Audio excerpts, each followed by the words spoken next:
Now this is baseball. Each postseason only has one guarantee: heartbreak. There's been a ton of it so far. Some tragedies far more gut-wrenching than others.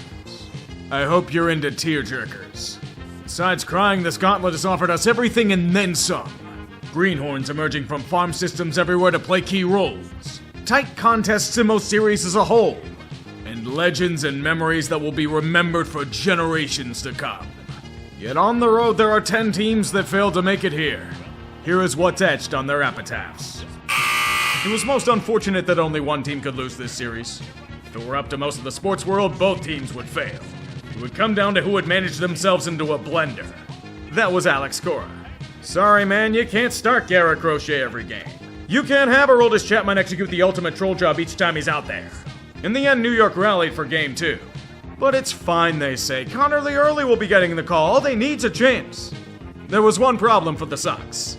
Cam Schlittler. Or someone else if you want to ask Big Papi. He steamrolled through that hitting core like prime Mariano Rivera. Unhittable. For one of the rare times in recent history that the Yanks have outstronged Boston, Cam will never have to buy a drink in the Bronx again. Connerly had his defense let him down and was yanked early. The Sox are still a piece or two away from truly making noise. And no, it's not Devers. Might be the injuries to Casas and Anthony, might be the sluggish depth hitting, might be something else. It's still a good season. Even if it stings like hell to lose the pinstripes again. Baseball is such a silly sport. A team that has all the momentum in the world against a group they creamed all September at home, and they lose the series to the free-falling Tigers. Guards ball was on full display for the national audience. Results were mostly negative. Mostly because Cleveland's inability to hit with any consistency killed them at every turn. This somehow included Jose Ramirez. For other reasons. 2 plans with a chance to tie that'll kill any momentum to speak of. Sewell hitting a whopping 178 with a sub-600 OPS in the series. Detroit didn't do well in the box either. They left 15 men on base in Game 2, but they did enough to win, and that's all that matters. Guardians' bullpen implodes in Game 3, and that's that. So they're back in the same boat. Great pitching, but can't get good hitting when it matters, and fate forces them back into the bridesmaid role.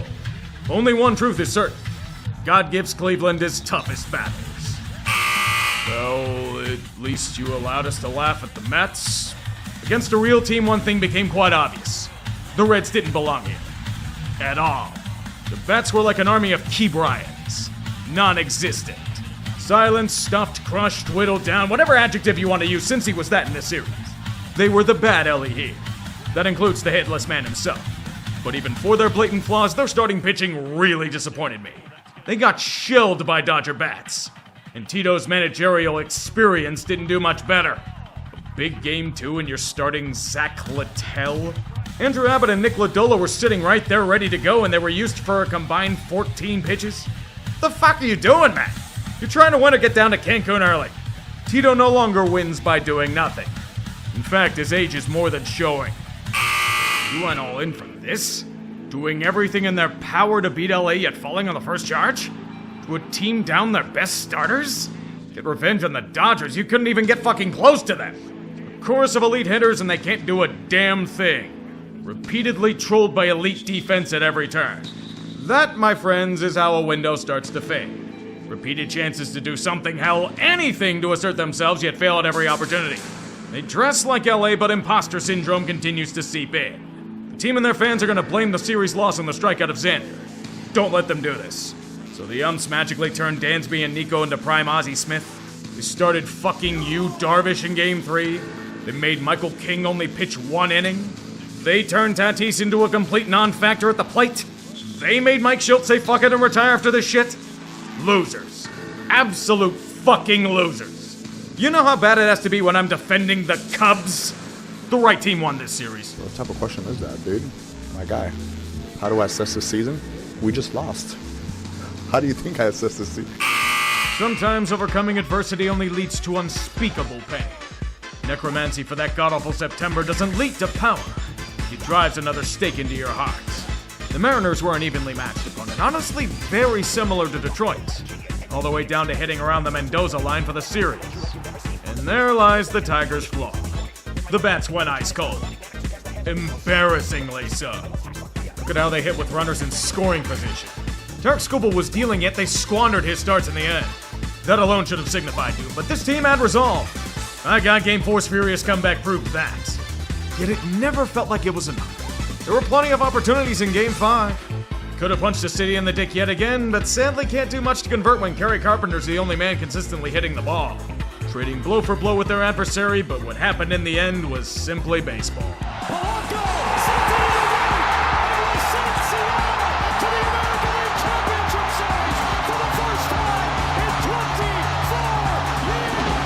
Agony, thy name is Jorge Polanco. Even then, the gritty takes went a hell of a lot further than I thought. They took the Mariners to the brink of death. Someone unfortunately just had to lose, but they should have no shame whatsoever. And for that, I tip my hat to a team that fought to the bitter end. But seriously, get some more goddamn hitting. With their loss, America wins. It was a Canadian team doing the winning, but with the Bronx's reputation and their fans, this is something most of us can relish in. This series wasn't all that close. Straight up belt to ass. A most thorough beatdown north of the border which took the wind out of their sails from the get-go. What was revealed? The Yankees are an unbelievably flawed team. Buck Martinez's words rang true. New York is god-awful in the field and god-awful on the base paths. It cost them repeatedly. Tell me, does a pitching ERA hovering around 9 translate to success? They have power, but when they keep swinging for the fences, it's a boat race they can't win. Also, you've gotta love Jazz Chisholm talking the game he did only delay a gigantic egg-all series. Like the bases loaded in the 7th of Game 4, the pinstripe swung at the first pitch they saw for an easy flight. Once again, nothing will change and the same shit will happen next year. But look on the bright side. Aaron Judge overcame the narratives. And ball, baby! Goodbye! Ford Jr. strikes again! The Yankees lose! You said Vlad Guerrero's got The Yankees lose! He did lose. Strictly north, huh? The only thing I'm tasting in Wisconsin is sweet revenge on a defecting manager. Even for one of their better seasons, the notable losers were cursed with injuries. The main cause of death? Lack of starting rotation depth. They needed Steele and Horton. Cade never played this postseason and it hurt them bad. If those two were healthy, we might have had a different outcome. Although with their hitting approach in this series, it was a choice. Didn't work in Milwaukee whatsoever. Hard to win when you get nothing from the bottom 5 spots in the lineup. And with the Brew Crew arms hurling fire, for the most part, they were doomed. You can only have so many leadoff homers by Michael Busch before you have to add more coins to the machine. Now, I wouldn't be worried about their offseason and looming Kyle Tucker situation, but there's a part of me that fears that Tom Ricketts is going to be a cheap ass. He's warned about baseball economics in the past. This is the perfect time to add to a burgeoning roster and push again. Just have my doubts for now. And all they get is Wisconsin smugly owning them in another sport. Fly the L, Cubbies. This, like many, was not your year. God! This was supposed to be the potential last dance for an aging core, and the only reward was maximizing pain. Seriously, all the Phillies did was find increasingly agonizing ways to lose baseball games. The Dodgers were beatable, yet Philly honestly found ways to somehow crush themselves. Game 1 bullpen botch with David Robertson, taken yard for a 3-run shot by Teoscar. Game 2 with a flat Guerrero hit by Castellanos, spun him over, while keeping him as a base runner. The obvious results happened. Bell was not going dong. And if that isn't happening with consistency, the Phillies are doomed. Then came Game 4. Oh God, Game 4. Donnie Moore, Bill Buckner, Orion Kerkering. Hess breaks his back. Kerkering, gotta find it. Throws to the plate. Oh my goodness! He throws it away! And the Dodgers have won! There's legitimately nothing I can say that will make this situation worse. That man's in a level of hell that every ball player fears. He panicked and threw the game away when the lights were brightest. It symbolizes Philly's window as a whole. One that may be slamming shut faster than they'd like. Good luck trying to sign Schwarber, Realmuto, and Suarez, Philadelphia. If you fail, you can complain about the fans like Castellanos did. What do you even say? To have the greatest moments in decades. Memories that will forever be etched in stone just to suffer a loss that may devastate you for just as long. It was all there. The 2-0 series lead in Toronto that got squandered. The Game 5 heroics with Eugenio etching his name alongside Edgar and Jorge in Seattle lore. A chance to finish Toronto off at a Canadian funeral. And they just couldn't do it. Game 6 was a punch in the mouth. Then Game 7, a 3-1 lead stifling their bats and only 9 outs from the promised land. Vanished into dust and shadow. High fly ball, left field, Rosarina, watches it go! The ultimate dick punch. A chance at securing what was thought impossible snagged away with one swing of the bat. You can argue that Wilson should have pulled Wu before the start of the inning or subbed in Munoz instead of Bizardo, but it's a hindsight question. Seattle simply lost. And that's the most painful realization of them all. The Mariners were too boom-bust with their bats and unable to stop the Jays' hitting machine most times. Toronto was superior. And in the end, there's only pain. Having gone this further than any other team in franchise history. So you like flying L's, eh? You won your World Series. And the reward is being slapped back to reality as an irrelevant franchise come October. Milwaukee, meet buzzsaw. It's gonna rip you limb from limb, starting from the extremities and moving up towards the head until sweet embrace of death. LA dominated with their starting rotation. Excellence rivaling Cooperstown itself. The bats had no response, no pushback, no pulse, only setting records for ineptitude. They were hitting just over 100 in the first 3 games. The average weighted runs created is 100. The Brewers were in the negatives. I didn't even know that was possible. How the hell are you making the 2019 Cardinals look potent? A healthy Chirijo and Woodruff in the rotation weren't doing shit. All you'll experience is Shohei driving the dagger into your throat with the greatest postseason performance baseball's ever seen. It's obvious Milwaukee doesn't have anything close to enough and the October narratives remain. So what's the obvious move to make? Potentially trade away Freddie Peralta. What a fucking joke, man. If you still have faith in this franchise, you're a damn fool. Welcome to chaos. Playoff baseball doesn't care how you started, what momentum you had coming in, what talents you boast, what adversity or setbacks you endure. It only cares for one thing. Can you rise to the occasion? Heartbreak delivered for 10 teams, but 2 still remain in the fold. And from the American League, it's rather unexpected. Unrealized potential. That was Toronto over these past few years. An incredibly talented core, but there was always a roadblock or 6 preventing them from realizing it. Vlad Jr. talked about a movie in 2022. It went from gripping action to a comedy with that utter implosion to Seattle. The sequel in 2023 led to Minnesota's glory. Thank you, John Schneider, for your incompetence.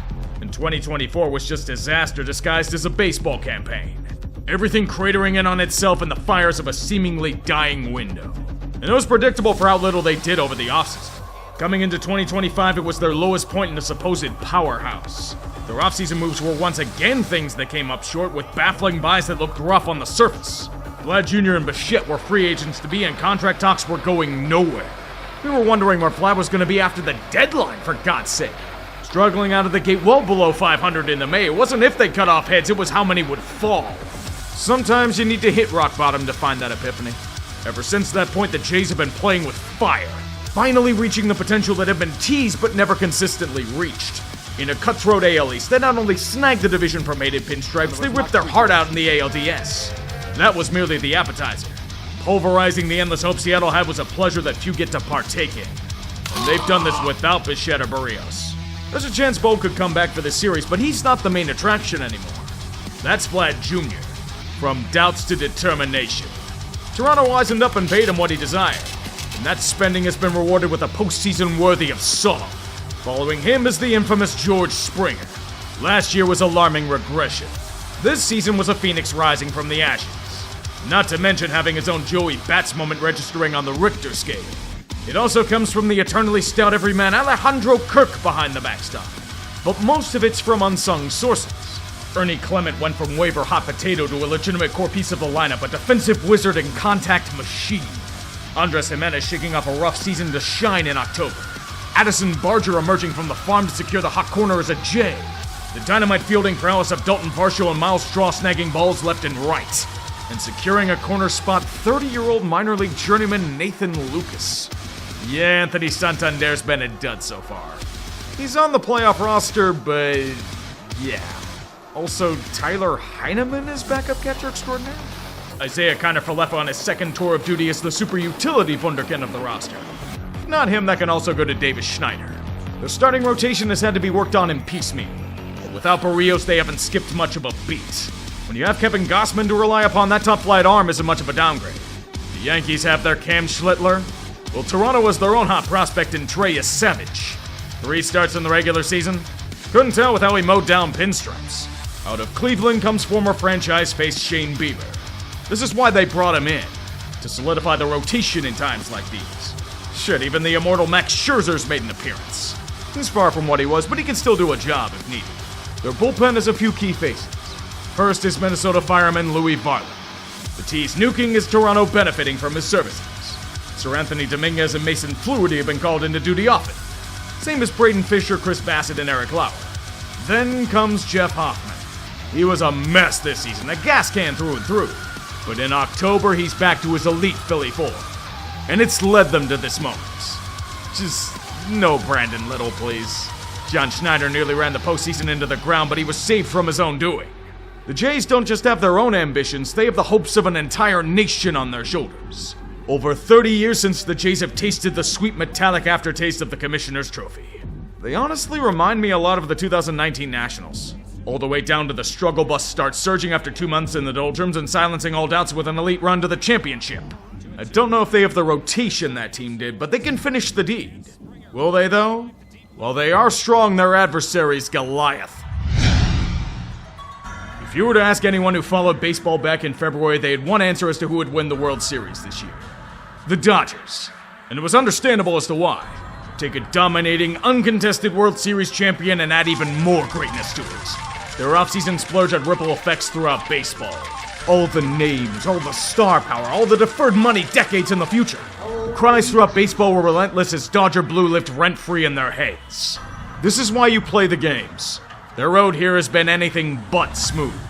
A huge chunk of their free agent class have been outright disasters. Conforto, Scott, and Yates haven't played at all this postseason. Sasaki and Snell were hurt for months at a time. And the team as a whole struggled for their standard. They nearly blew the division to the fucking Padres back in August. We thought the nightmare was over. Little did we know they found great form again once the lights burned bright again. Cincinnati stood no chance. The last breath of Philadelphia was watching LA strangle them to death. Milwaukee, like a fly on their shoulder, swatted away. Unlike the Brewers, they hit the insect with authority. A huge chunk of their lineup needs no introduction. Men destined for Cooperstown in nearly every nook and cranny. The best of the best. And it starts with Shohei. The king's ransom they paid him was for one singular goal. Win. And often. With one game alone, he's more than earned that bounty in the 2040s. We've had amazing pitching performances. We've had great feats of hitting. We haven't had both by the same player in the same game. One that'll be talked about for generations. Same goes for Mookie, a man who's fitted shortstop like a well-worn glove. A pure natural with a premium stick for the position despite his mid-season struggles. You tend to forget they have a future Hall of Famer in Freddie Freeman, one of the best pure hitters in the game, kicking ass with his bat in the process. Will Smith is arguably a top 5 catcher in baseball right now, and his offensive production proves it. Tommy Edman, Miguel Rojas, and Hai-Sung Kim rotate throughout the middle infield as solid pieces. Max Muncy's been here a while and offers legit mid-lineup pop. Andy Pages has struggled at the plate this October, but the glove is as strong as ever. Teoscar is simply Teoscar, a power bat for a power team. And Kike, he ups his game in the postseason like it's clockwork. Same as Ben Rortvedt and Alex Cole as backups, apparently. Sounds about right. The real prizes, however, are in their rotation. Blake Snell has been everything they dreamed of as well. He's LA's answer to 2014 Mad Bum. Domination on the mound. Hitters don't have a damn chance against him. If you miss Blake, it's Yoshinobu Yamamoto. He only had a complete game in the NLCS and is also besting hitters at every opportunity. Nothing that crazy. After him's Tyler Glasnow. He's their number 3. Just goes to show you how loaded that core is. And there's also that Shohei guy making starts. You might have heard of him too. The bullpen though? Different story. It's been a disaster all year, and they've had to rebuild it on the fly. To headline their crew, it's an unexpected name. Roki Sasaki. He's fit well as their closer so far. Not the long-term plan for him, but it works for the time being. Alex Vesia has been their first lefty out of the pen. Blake Treinen's still hanging around with a fine role as well. The ERA's deceiving, as FIP tells a much different story. Everything else? Well, there's Clayton Kershaw. His playoff form re-emerged in his one appearance, but it's more about the feels for him with his last drive. There are a lot of unique plot lines with this series. It's doubly ironic since Toronto was sentenced to the cuck chair by LA these past few off-seasons. Remember Shohei's plane ride to Toronto that didn't happen? The Roki Sasaki sweepstakes? The Blue Jays were second best for those prizes each time. They want blood. It's strength against strength. One of the most potent hitting cores in baseball against a starting rotation that dreams are made of. A heavyweight bout where they'll both come out swinging. But for a winner, that's for fate to decide. I'm gonna be honest here, I can see this going either way. It's not gonna be set in stone like many believe. Everyone assumes the Dodgers are gonna mow them down, but the Jays ain't the best rotation and pen in the AL alive in the ALCS, humiliated the Yankees and might do the same here. As I said, they're giving me those 2019 Nationals vibes. Team of destiny shit. This is either gonna be the Dodgers winning quickly and brutally or the Jays are winning in 7. I'd honestly be surprised if there's any other outcome here. That being said, I'm picking Toronto. Just have a hunch it's Toronto in 7. At least too obvious of a pick. Am I just overthinking it? Am I jinxing? Or is it the reverse? Who the hell knows? I'll tell you, before this season started, they said the Dodgers are ruining baseball. Let's get 4 more wins and really ruin baseball. Let's go!